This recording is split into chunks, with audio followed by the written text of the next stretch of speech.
A linguagem é a base fundamental da interação humana. Sem os idiomas, seria praticamente impossível compartilhar informações e crescer como sociedade.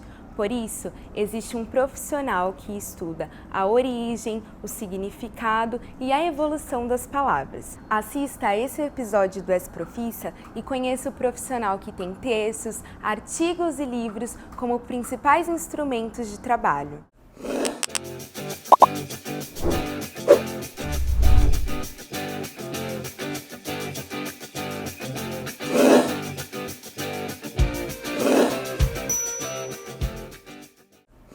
O profissional de letras precisa ser apaixonado por leitura e estar sempre atento às regras gramaticais e expressões do idioma.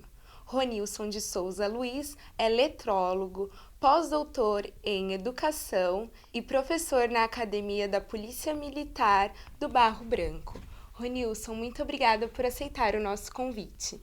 Eu que agradeço essa rica oportunidade de compartilhar um pouco dessa minha experiência profissional, educacional e como pesquisador. E para iniciarmos, me diz como foi a sua escolha, da carreira profissional. Letras foi a sua primeira opção? De fato, eu tive a oportunidade de, como vários da minha geração, realizar os cursos preparatórios e foi nesses cursinhos preparatórios que eu tive a oportunidade de ter um encantamento maior pela área de letras, a sua pergunta é interessante pelo seguinte: meu primeiro vestibular na Universidade de São Paulo, na USP, não foi em letras, foi em matemática. Enfim, fui reprovado. E fui reprovado por redação. Bom, nesse intervalo conheci o professor Pasquale Ciproneto. E aí, claro, o professor Pasquale, não só a mim, mas a toda uma geração, nos levou aí para o encantamento das letras. Então foi uma mudança de planos que ocorreu mesmo, né? Exatamente. Eu entrei no curso de letras na Universidade de São Paulo no ano de 1994. Eu tive a oportunidade de simultaneamente estudar na Academia de Polícia Militar do Barro Branco, que você citou, que foi a minha primeira graduação, e realizar o curso de letras na Universidade de São Paulo. Eu fui aprovado no curso de português hebraico, que é a língua oficial de Israel. Normalmente, quando eu menciono, sempre causa uma surpresa às pessoas. E aí a primeira orientação para os jovens que nos assistem, o curso de letras ele é espetacular, não só pela possibilidade de uma escrita melhor e de uma comunicação melhor, vários profissionais hoje, de várias áreas, têm a sua comunicação como uma ferramenta extremamente importante. Sem me alongar muito, mas só um exemplo pontual que eu gosto de citar, Barack Obama foi eleito a primeira vez lá, muito fortemente, pela sua densidade como orador, a capacidade de se expressar bem, de produzir frases de impacto. Então, o profissional se forma em letras, por vezes ele já tem uma outra formação, ou ele depois migra para o curso de letras. Então, é comum o profissional do jornalismo realizar o curso de letras, o filósofo realizar o curso de letras e assim por diante. Ou o contrário, ele começa por letras e depois vai para outros campos. Para a nova geração, assim, as notícias que eu tenho são boas, Ou seja, diferente da geração dos anos 70 e 80, aquele momento da escolha da carreira, da escolha da profissão, um pouco como morte súbita, ou seja, você precisava fazer a escolha correta. A sua possibilidade de, ao longo da carreira, experimentar outras áreas era um pouco mais restrita, talvez bem restrita. Hoje não. Hoje o profissional, ele inicia uma trajetória universitária, ele inicia um curso de bacharelado e percebe que não se identificou com aquilo. Eu costumo chamar a atenção que no curso de letras, raramente isso acontece, O profissional, quando ele vai para o curso de letras, ele já tem um pouco esse olhar de leitor mais atento, de alguém com uma proximidade com a leitura, Naturalmente, ao longo do curso, ele vai se transformar aí aquilo que a gente chama de rato de sebo, né? Frequentando os sebos da cidade, procurando obras raras. E isso aconteceu comigo. A nova geração, claro, utiliza muito mais aí internet para localizar o seu material. Daí a necessária formação, né, sólida na estrutura da língua, na língua pátria. E aí vale um pouquinho uma história rápida. Se a gente pegar na graduação, o curso com a maior quantidade de alunos numericamente é o curso de administração. E aí depois você tem um pouco o empate entre letras e pedagogia. Ora é o curso de letras, com uma maior quantidade de alunos, ora é o curso de pedagogia, porque todo profissional sabe que terá um destaque maior se ele escrever bem, se ele se comunicar bem. E quanto tempo dura a faculdade? O MEC trabalha um pouco com a ideia de carga horária total, né? Ela vai acabar oscilando entre 2.500 e 2.600 horas. As universidades, em regra, acabam distribuindo isso em semestres, então são 8 semestres em média no Brasil. A habilitação em outro idioma, ela é obrigatória ou não? É mais uma escolha mesmo? Não, ela não é obrigatória. Há instituições que oferecem apenas a licenciatura e o bacharelado em língua portuguesa, tem escrito lá português, né? A Universidade de São Paulo oferece um link muito significativo, extenso de cursos, então você tem desde os clássicos espanhol, francês, alemão, inglês, você tem as línguas orientais, o russo, o japonês, o chinês, o armênio, o hebraico que eu fiz e assim por diante, é muito rico. E vale a pena acrescentar que dentro do curso de letras você estuda a literatura daquela cultura. Quando eu tive uma leitura mais aprofundada e conheci um pouco mais da cultura do povo judeu, da cultura hebraica, isso me deu um enriquecimento cultural também importante, né? Aliás, o curso de letras ele é sempre vinculado à ideia do enriquecimento cultural. Políticos, vários dos parlamentares que vão concorrer este ano, eles têm como assessores alguém da área de comunicação, né? E esse profissional, por vezes jornalista, por vezes fonoaudiólogo, que eu já vi que são profissionais, em especial fonoaudiólogo, que vocês já privilegiaram aqui no trabalho edificante e profícuo que a Espro tem feito, mas nós temos também lá o profissional de letras, né? Quer dizer, ao produzir um discurso, isso pode dar uma diferença entre um candidato e outro, ou uma candidata e outra. E por que o senhor escolheu o hebraico? Qual foi o motivo da sua escolha? A gente vê que o senhor fala com tanto carinho, né? E é um idioma tão diferente, não é comum, né? Qual idioma você escolheu? Hebraico. Pois é, como eu sou policial militar, oficial de carreira da Polícia Militar, por vezes as pessoas imaginam que eu tenho escolhido o hebraico para realizar cursos de segurança em Israel. E você tem outro recorte, que são os profissionais que vão para o curso de hebraico com interesse religioso.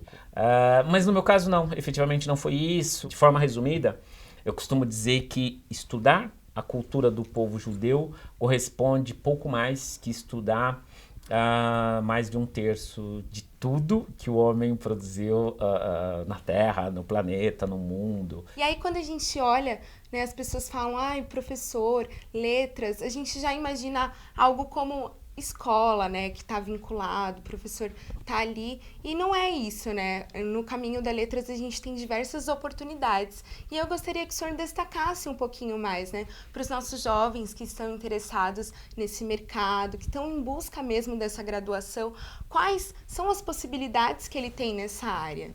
Perfeito, as possibilidades são muitas e tendem a crescer. Então, ainda que o olhar inicial para o curso de letras é formar professores, né, para o ensino básico, ensino médio e ensino superior. na sequência, o curso de letras também abre brechas para que a gente tenha aí pesquisadores, né? Então, ainda que o olhar inicial seja sala de aula, formando ensino médio, ensino superior, ele não se restringe a isso, né? Um profissional de letras, ele pode trabalhar como tradutor, pode trabalhar como revisor, ele pode produzir peças publicitárias, ele pode, como eu já citei, auxiliar parlamentares. Se a gente pegar os maiores jornais do nosso país e os maiores jornais do mundo, né? Esses jornais sempre tiveram em seus quadros revisores. O uso hoje de mensagens, né, não só pela nova geração, para aqueles com menos de 20 anos de idade, ele é significativo, né? E eu gosto de chamar a atenção com um exemplo bem simples, Lilian. Quando o jovem escreve lá no celular o porquê, e ele coloca só o P e o Q. Talvez você faça isso, Lilian, né? E aí o que acontece? Nós temos 4 porquês. Você tem 4 formatos de porquê. Então, como o profissional de letras, a gente chama atenção. Ele pode colocar lá o PQ, mas ele tem que conhecer a língua a ponto de saber em qual situação ele usa cada um desses porquês. Bons professores, eles não formam seguidores, discípulos, não. Bons professores formam homens e mulheres capazes de arremessar o dardo do conhecimento um pouco mais à frente do que foi possível aos seus professores. Por vezes, nós observamos o profissional de letras ou um professor de língua portuguesa, por isso que eu chamo aí os jovens para a língua portuguesa. Por quê? Vou dar só 2 motivos. Número 1, todo curso superior, em algum momento, o aluno terá obrigatoriamente língua portuguesa, comunicação e expressão e assim por diante. A segunda coisa é que talvez lá na frente, Lilian, a gente descubra alguma outra ferramenta de você mensurar a capacidade analítica de alguém. Mas até esse momento, a ferramenta que nós conhecemos é o texto escrito. E aí, falando sobre a remuneração, qual que é a média salarial para um jovem que se formou e está logo no início, né? Está entrando no mercado de trabalho? Então, se nós pensarmos na docência, para início de carreira, ela vai acabar oscilando possivelmente entre 2 e 3 salários mínimos. Mas veja, como é uma atividade intelectual, quando você remunera, ela acaba tendo uma lógica um pouco distinta, né? Quer dizer, quanto vale um discurso?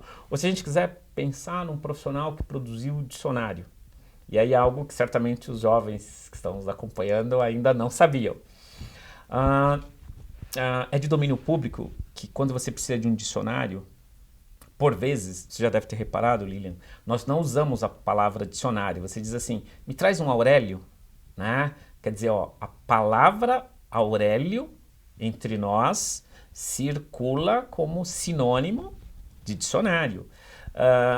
Dá para imaginar homenagem mais rica do que essa? E é fruto da língua, isso é fruto da língua, isso é fruto da nossa herança.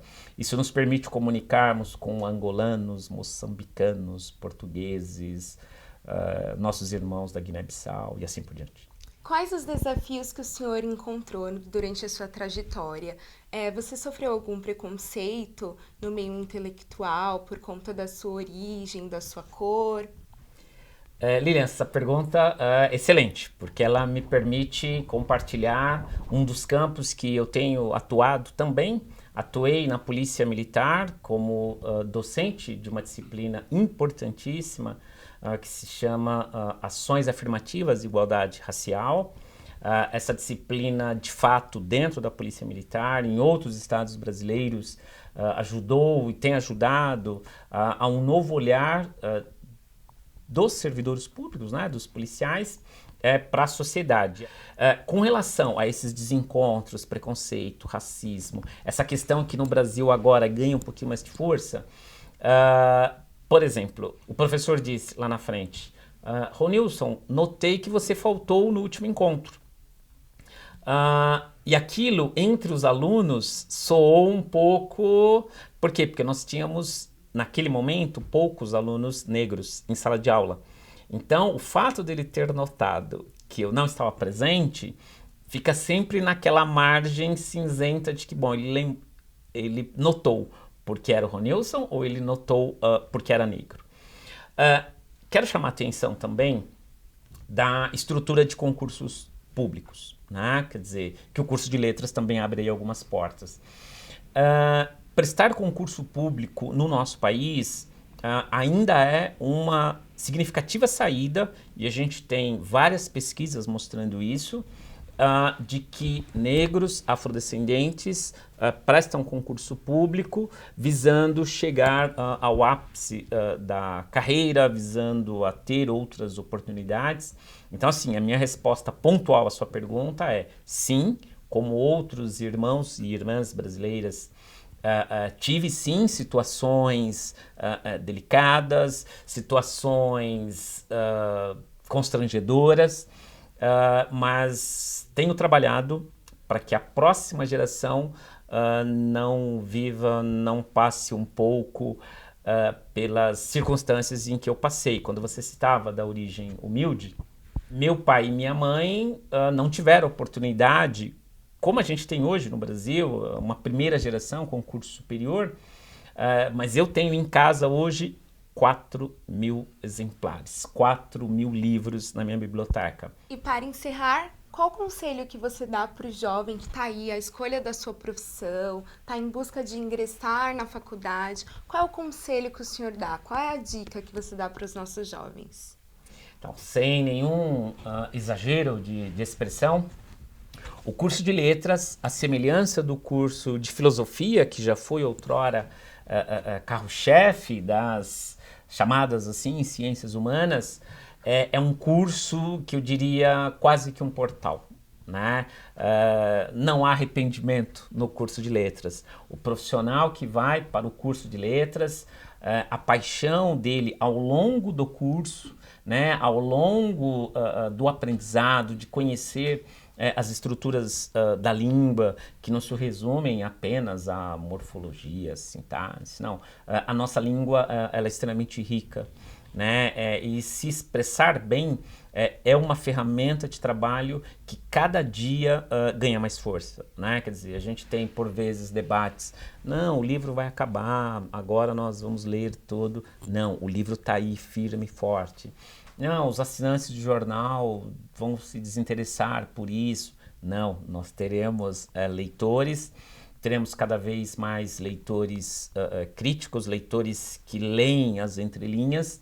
Então, venham sim para o curso de letras.